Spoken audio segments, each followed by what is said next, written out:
Hello ಸ್ನೇಹಿತರೆ, ಹೊಸ ಪ್ರೊಫೈಲ್ಗೆ ನಮಗೆಲ್ಲ ಸ್ವಾಗತ. ಇವರು ಮಾಲ್ವಿಕಾ ಅಂತ. ಈ ಕಾರಣಕ್ಕಾಗಿ ತೂತು ಪದೇ ಪದೇ ಒದ್ದೆ ಆಗುತ್ತಿದೆ ಎಂದು ಖುದ್ದಾಗಿ ಮಾಲ್ವಿಕಾ ಅವರೇ ಮಾಹಿತಿ ಕೊಟ್ಟಿದ್ದಾರೆ. ಈಕೆ ಹತ್ತಿರ ಒಟ್ಟು 50 ಎಕರೆ ಆಸ್ತಿ ಇರುತ್ತೆ, ಗಂಡ ಇರೋದಿಲ್ಲ, ಆಸ್ತಿ ನೋಡಿಕೊಳ್ಳೋದು ಕಷ್ಟ ಆಗುತ್ತಿದೆ ಎಂದು ಮಾಹಿತಿ ಕೊಟ್ಟಿದ್ದಾರೆ. ಜೊತೆಗೆ ತೂತು ಕೂಡ ಒದ್ದೆ ಆಗುತ್ತಿದೆ. ಸೊ ಹಾಗಾಗಿ ಜೊತೆಗೆ ಇದ್ದು ನನ್ನ 50 ಎಕರೆ ಆಸ್ತಿ ನೋಡಿಕೊಳ್ಳುವಂಥ ಒಬ್ಬ ವ್ಯಕ್ತಿ ಬೇಕಾಗಿದ್ದಾನೆ ಎಂದು ಮಾಲ್ವಿಕಾ ಅವರು ಪ್ರೊಫೈಲ್ ಶೇರ್ ಮಾಡಿಕೊಂಡಿದ್ದಾರೆ. ನೀವು ರೆಡಿ ಇದ್ದರೆ ಖಂಡಿತ ವಿಡಿಯೋ ಕಂಪ್ಲೀಟಾಗಿ ನೋಡಿ ನಂತರ ಅನಿಸಿಕೆ ತಿಳಿಸಿ ಸಂಪರ್ಕಿಸುತ್ತಾರೆ. And drip irrigation and drip ಹಾಗೂ ಸ್ಪ್ರಿಂಕ್ಲರ್ ಮೂಲಕ ತನ್ನ ಜಮೀನಿನಲ್ಲಿ ಸ್ನೇಹಿತರೆ ನೀರು ಬಿಡುವುದಾಗಿ ಮಾಹಿತಿ ಕೊಟ್ಟಿದ್ದಾರೆ. ಸೊ ಇಲ್ಲಿ ನೀವು ನೋಡ್ತಾ ಇರ್ಬೋದು. ಆ್ಯಂಡ್ ಪ್ರತಿ ವಾರಕ್ಕೆ ಒಂದು ಸಲ ಗೂಟ ಸಿಕ್ಕರೆ ತೂತು ತಂಪಾಗಿ ಇರುತ್ತದೆ. ಕೆಲವೊಂದು ಸಲ ತಿಂಗಳಗಟ್ಟಲೆ ಗೂಟ ಸಿಗೋದಿಲ್ಲ. ಈ ಸಂದರ್ಭದಲ್ಲಿ ತೂತಿನ ಬಾಗಿಲು ತೆರೆದುಕೊಳ್ಳುತ್ತದೆ ಎಂದು ಮಾಹಿತಿ ಕೊಟ್ಟಿದ್ದಾರೆ. ಜೊತೆಗೆ ತೂತು ಸಂಪೂರ್ಣವಾಗಿ ಒದ್ದೆ ಕೂಡ ಆಗುತ್ತಿದೆ. ಸೊ ಹಾಗಾಗಿ ಸ್ನೇಹಿತರೆ ಜೊತೆಗೆ ಒಬ್ಬ ವ್ಯಕ್ತಿಯನ್ನು ಇಟ್ಟುಕೊಳ್ಳಲು ನಿರ್ಧರಿಸಿದ್ದಾರೆ.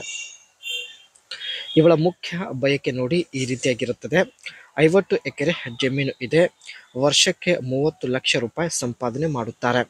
ಹಣದ ಸಮಸ್ಯೆ ಇಲ್ಲ, ಆದರೆ ಯಜಮಾನರು ತೀರಿಕೊಂಡಿರುವುದಾಗಿ ಮಾಹಿತಿ ಕೊಟ್ಟಿದ್ದಾರೆ. ಅದಕ್ಕೆ ತಿಂಗಳಿಗೆ ಸಂಬಳ ಕೊಟ್ಟು ಒಬ್ಬರನ್ನು ಜೀವನ ಪೂರ್ತಿ ಇಟ್ಟುಕೊಳ್ಳಲು ನಿರ್ಧರಿಸಿದ್ದಾರೆ. ಇವರು ಖಂಡಿತ ಎಲ್ಲ ಕಾಮೆಂಟ್ಸ್ ಚೆಕ್ ಮಾಡುತ್ತಾರೆ ಸ್ನೇಹಿತರೆ. ಸೊ ಅದಕ್ಕೆ ಅನಿಸಿಕೆ ತಿಳಿಸಿ. ಮೊದಲೇ ಹೇಳಿದ ಹಾಗೆ ಇವರು ತನ್ನ ಜಮೀನಿನಲ್ಲಿ ಸ್ಪ್ರಿಂಕ್ಲರ್ ಮೂಲಕ ನೀರು ಬಿಡುವುದಾಗಿ ಮಾಹಿತಿ ಕೊಟ್ಟಿದ್ದಾರೆ. ಸೊ ಇಲ್ಲಿ ನೀವು ನೋಡ್ತಾ ಇರ್ಬೋದು. Water efficiency drip highly efficient, delivers water directly to roots and sprinklers moderate efficiency. ಈ ಒಂದು ವಿಧಾನದಿಂದ ಸ್ನೇಹಿತರೆ ನೀರು ಗಿಡದ ಬೇರಿಗೆ ಹೋಗಿ ತಲುಪುತ್ತದೆ. ಸೊ ಇದರಿಂದ ನೀರು ಸಂಪೂರ್ಣವಾಗಿ ಬಳಕೆ ಮಾಡಿಕೊಳ್ಳಬಹುದು. ಆನಂತರ ವಾಟರ್ ವೇಸ್ಟೇಜ್, ನೀರು ಇಲ್ಲಿ ಸ್ನೇಹಿತರೆ ಹಾನಿ ಆಗುವುದನ್ನು ತಡೆಗಟ್ಟಬಹುದು.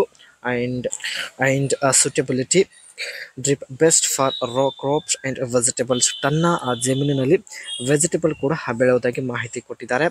ಒಟ್ಟು 50 ಎಕರೆ ಜಮೀನಿನಲ್ಲಿ ಸ್ನೇಹಿತರೆ ವರ್ಷಕ್ಕೆ 50 ಲಕ್ಷ ರೂಪಾಯಿ ಸಂಪಾದನೆ ಮಾಡುತ್ತಿದ್ದಾರೆ. ಹಣದ ಸಮಸ್ಯೆ ಇರೋದಿಲ್ಲ, ಆದರೆ ಬಯಕೆ ಆದಾಗ ತೂತು ತುಂಬನೇ ಒದ್ದೆ ಆಗುತ್ತಿದೆ. ಸೊ ಹಾಗಾಗಿ ಸ್ನೇಹಿತರೆ ಈ ಒಂದು ಸಮಸ್ಯೆದಿಂದ ದೂರ ಆಗುವ ಉದ್ದೇಶದಿಂದ ತಾವು ಈ ಒಂದು ನಿರ್ಧಾರ ತೆಗೆದುಕೊಂಡಿದ್ದಾರೆ. ಕಮೆಂಟ್ ಮಾಡಿದರೆ ಸಾಕು ಸ್ನೇಹಿತರೆ, ಖಂಡಿತ ಎಲ್ಲ ಕಾಮೆಂಟ್ಸ್ ಚೆಕ್ ಮಾಡುತ್ತಾರೆ.